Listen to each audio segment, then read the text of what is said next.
comme je commençais à avancer, je vais essayer de faire des choses les plus différentes possibles, ce qui induit aussi le format de la feuille. Parce que c'est pas parce qu'on fait du slam depuis longtemps qu'on n'a pas le droit d'avoir sa feuille. Et c'est pas parce qu'on commence, qu'on en fait depuis moins longtemps qu'il faut impérativement avoir un texte par cœur. Donc voilà, vous ne vous sentez pas bridé par ça. Participer avec la feuille aussi dans le deuxième set, c'est une autre manière de performer. C'est tout l'art du truc, c'est la différence entre lire et performer un texte qu'on lit.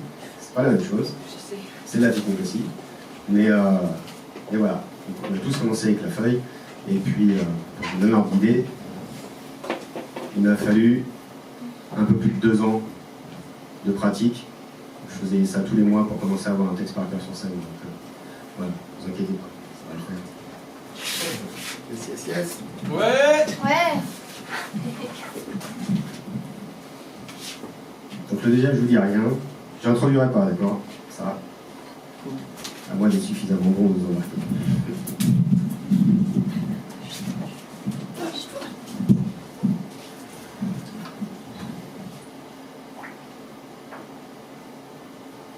Il y a certaines heures où tout devient superflu.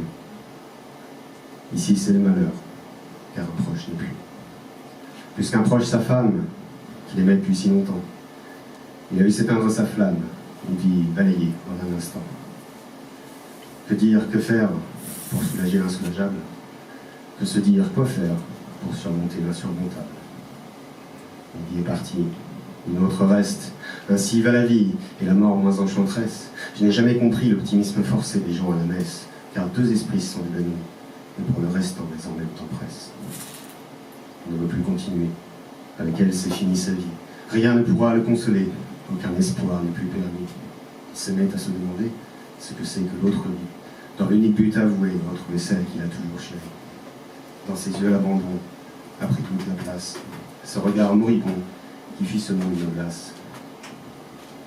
J'ai vu mon grand-père mourir de son vivant. Peu importe les prières, rien ne leur donnera du mordant. J'ai vu mon grand-père, sans sourciller, se laisser mourir. Il n'était plus dans la même sphère et pourtant il savait encore sourire. Je n'ai jamais su trouver le moyen de lui en parler. Et je n'ai jamais pu lui apporter le soutien que j'aurais aimé. Ce jour-là, j'étais là, prostré à ses côtés. Je ne réalisais pas ce qui venait de nous arriver.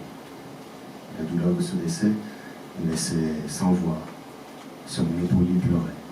Je ressentais tout son désarroi. Excuse-moi, mon père, d'avoir pas répondu présent, d'avoir pas été assez ouvert, d'avoir laissé porter ton tourment.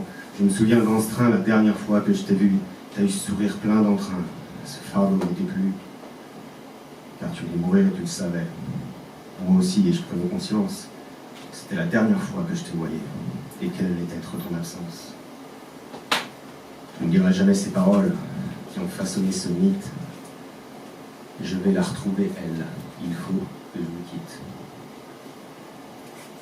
Au fond de moi, je n'y crois pas, mais j'espère qu'il y a une autre vie. Car dans ce cas où qu'il soit, ils seront heureux puisque réunis. Quant à moi, je suis toujours là. On m'accompagne dans tout ce que je fais. Dans tout ce que je vis ici-bas, et sa mémoire toujours, je m'aurai. Mon grand-père Marcel, ton souhait, à travers moi, se réalisera. Et comme dans ce train, je te l'avais demandé, fais-lui une bise pour moi.